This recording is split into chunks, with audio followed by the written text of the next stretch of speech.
Hey man, say man. You already know what I'm gonna say, man. It's your local neighborhood player, Drip Damone Jr. Kicking it in the Player Circle podcast.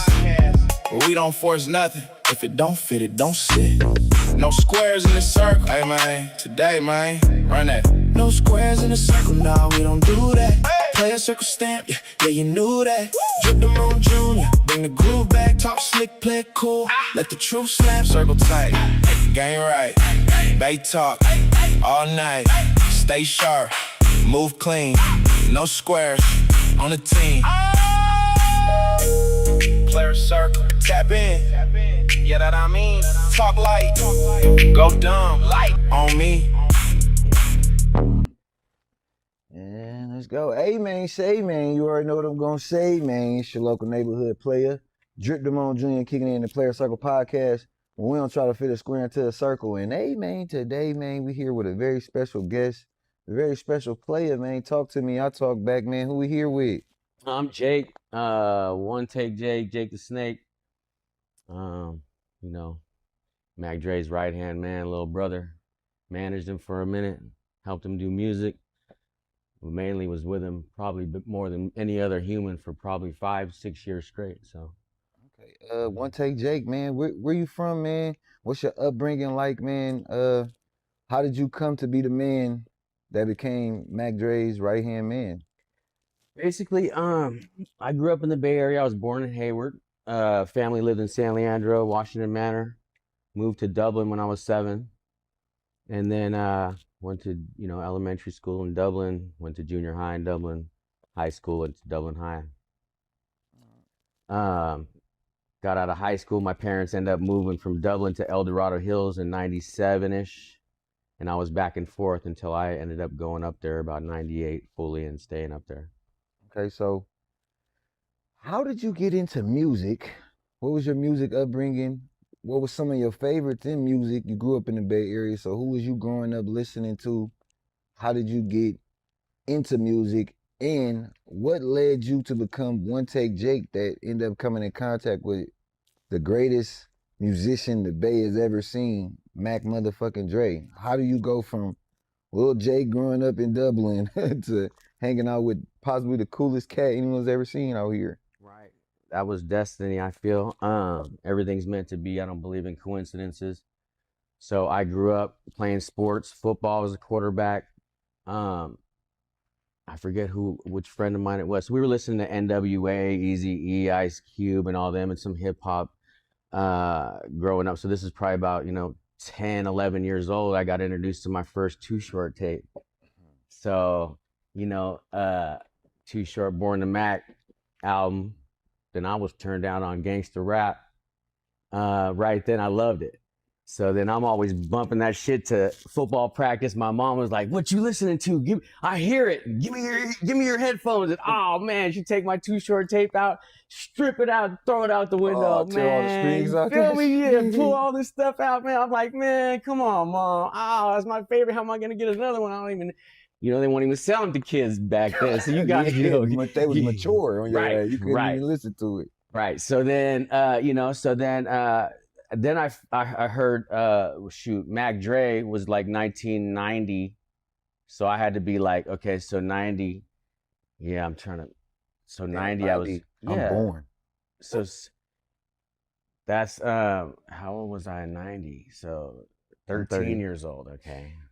90, 91, whenever Dre dropped that. So then I'm on that. So we would listen to everything. So E40, Too Short, all the Bay Area rappers are just really learning from their, first CDs coming out, tapes coming out, and really on that as kids, right? And so that was really something we wasn't even supposed to be doing, but it was so dope to us. We was like, this shit's so raw, 13, right? You heard and it Dre. was juicing me up for football games too. So we'd be listening to that, ready to go. It was motivating us. It was, and so yeah. So then that first Young Black Brother tape, I always had that tape from the day I first got it. It was one of my favorite tapes of all time. So I'm just a Mac Dre fan, right? So I'm a kid playing sports, doing all that. Then my parents ended up moving to El Dorado Hills, and I'm still, let's go a little bit before that. I partied a lot back then. So I'm in the rave scene out in the Bay Area. We ended up actually throwing a rave my parents invested in, some friends of ours. and me, you know, but always going to the raves all like every weekend, you know, popping ecstasy, like in the beginning in my mind of when ecstasy really came out and people were really doing it. So I'm taking it, you know, addicted to the shit, doing it all the time, trying to lie to my parents, act like I'm not doing it, going out with my friends, but I'm bringing more friends and more friends to the raves.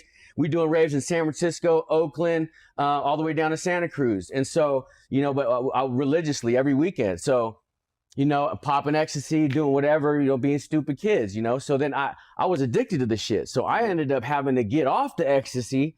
Then I'm like, oh, okay, I'm cleaning up my life. And so then, you know, but then, you know, this, you know, but the money, you need to make some money. So I moved to Sacramento, you know, I'm going to clubs and shit. And so, you know, I'm end up, you know, selling shit, selling ecstasy at the time, you know, me and some bitches on roller skates, you know, out there. It's like E by the weight. And it's real E, MDMA, real shit. Bitches on roller skates sell these. So what? We do drugs. Designer drugs. Real drugs. You only live once. We ain't hurting nobody but my body. Yeah. So why you worried? Nobody but my body gets hurt with this. Hey, don't try this at home unless you with me. Feel or choke on something. Knowing damn well that I'm not the one. Knowing damn well I ain't the one. Everywhere I go, I got to take my gun. Everywhere I go, I got to take my gun. Everybody know that I'm Nate Bro when I'm just trying to have some fun. Can you dig it? You know, we out there doing our thing, you feel me? And yeah, so then go a little bit before that, I'm out there with a crew in Sacramento, and I'm from the Bay Area, so they don't really know me that well, but we in the clubs and we, you know, doing our thing, and but they got much love for me because I'm, you know, doing this and that with them, and next thing you know, they rap. So I'm like, yeah, I'll help you guys whatever I can, you know, whatever that I can do. Actually, we got to go before that, because when I first moved to Sac, there was another group of rappers that was from East Sacramento, from Rosemont, and I ended up falling out with them. And this comes into play later on too, because they ended up jumping us, me and Mac Dre, together one night at the club, the VIP club. So because of my situation with them. And so, but Dre, you know, always had my back. So whatever, you know, Dre was a superhero to me. Like he wouldn't let nothing happen to me no matter what. But I was, you know, everything was solid with me and Dre. So, you know, growing up, having that, you know, I was a Mac Dre fan.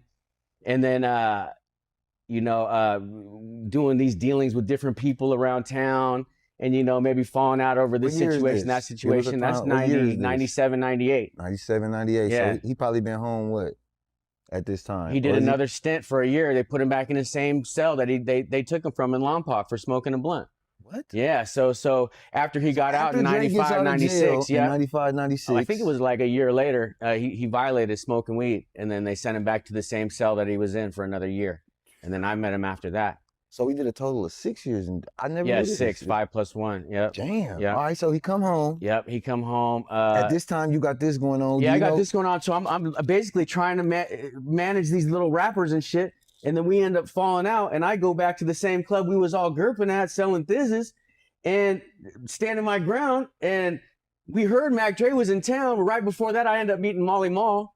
And so me and Molly Mall was like brothers back then. And so and then I meet Dre one night. So I'm at this club called Sac Late Night. Drip Damone. Turn me up. West Coast talk. Drip Damone. Party. Drip Damone. Yeah, we set the tone from the streets to the mic. Yeah, we run the zone. Real talk, no cap. What you hear is facts. If it's trending, we on it, bring it straight like that. Drip Damone. Yeah, we set the tone. Big vibes, big plays. Yeah, we in the zone. News, culture, gang, we don't ever miss. If it's real, we talking, yeah, it sound like this. Yeah. Breaking down the game while the world watch. From the block to the boardroom, we connect dots. Twine in the field, yeah, he locked in. Professor with the playbook, we gon' talk then. Heavy on the culture, never watered down. If it's heat in the streets, we report it now. The bass get loud, yeah, we bring pressure. Different point of views, but we move better. From Oakland to wherever they feel the way. Independent grind, yeah, we paved the way. Real ones tap in, fake get exposed. Drip Damone podcast, yeah, you already know. Drip Damone. Yeah, we set the tone from the streets to the mic. Yeah, we run the zone. Real talk, no cap. What you hear is facts. If it's trending, we on it, bring it straight like that.